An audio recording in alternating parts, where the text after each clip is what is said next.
તંત્રની ઘોર બેદરકારીના કારણે એક નાગરિકે પોતાના રહેણાંકનો માળો એટલે કે ઘર ગુમાવવાનો વારો આવ્યો છે। ઘટના માંજલપુર વિસ્તારમાંથી સામે આવી છે કે જ્યાં હવેલી ફળિયામાં ગેસ લાઇનની કામગીરી દરમિયાન પાણીની લાઇનમાં ભંગાણ સર્જાયું હતું અને જેને લઈને બે મકાન ધરાશયી થવાના આરે પહોંચ્યા છે।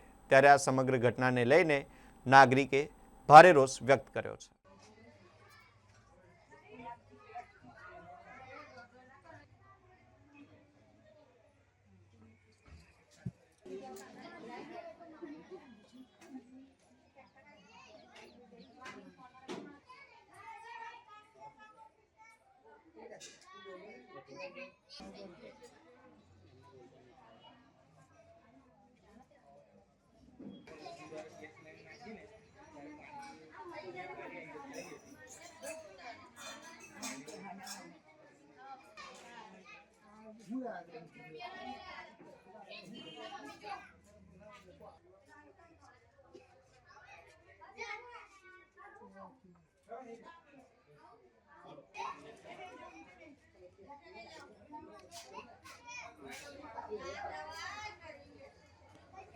ઘરમાં બે ઘરમાં નુકસાન થયું છે। નુકસાન તો રહેવા જેવી પરિસ્થિતિ જ નથી અત્યારે, એવી પરિસ્થિતિ થઈ ગઈ છે આ કોર્પોરેશનના લીધે જ। આ લોકો પહેલાં કામગીરી કરી ગયા, એ લોકોએ દરખાસ્ત લીધી જ નથી અને કોઈ કોર્પોરેટર આવ્યો નથી, કોઈ કોર્પોરેટર અહીંયા જોવા હરકો નથી આવ્યો। જે વાત તમે જણાવ્યું ખરું? જણાવ્યું હતું પણ એ લોકો આવતા નથી।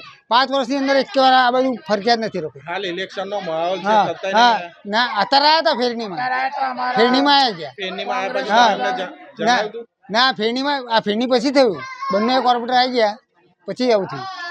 શું નામ આપનું? રાજુભાઈ।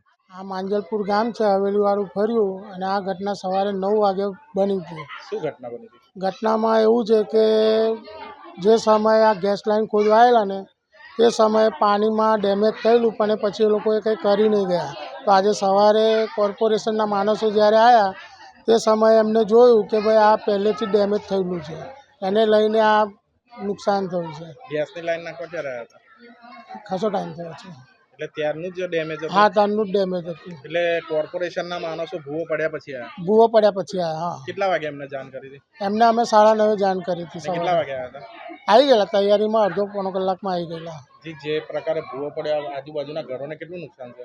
હવે ઘરોના નુકસાન એટલે અત્યારે તો અમારે અંદર રહેવા જેવી પરિસ્થિતિ છે જ નહીં। મકાન આખું ટોટલી એક બાજુથી બેસી જ ગયું છે અને કોર્પોરેશનના માણસો જેતે કહી ગયા છે કે અંદર તમે આજે રહેશો નહીં, કારણ કે હજુ દબાઈ રહ્યું છે મકાન। શું કહેશો, જે પ્રકારની બેદરકારીના કારણે એક મધ્યમ વર્ગનું આજે જે મકાન છે ધરાશયી થવાની હાલત? હવે શું કરીશું? હવે આ કોર્પોરેટરોના બધા શું કામ કરો છો તમે? હું તો છૂટક મજૂરી જ કરું છું, ઓટો રિક્ષા ચલાવું છું। બીજું કોઈ મકાન ખરું? ના, કોઈ જ નહીં। તો અત્યારે તમારે રહેવા બેવાનું? અત્યારે કંઈ નહીં, આ બધો સામાન બહાર પડ્યો છે અને બાજુમાં બીજા ભાઈ છે એમની જોડે। શું નામ આપો? રાજુભાઈ ભૈલાલભાઈ સોલંકી, રાજપુર।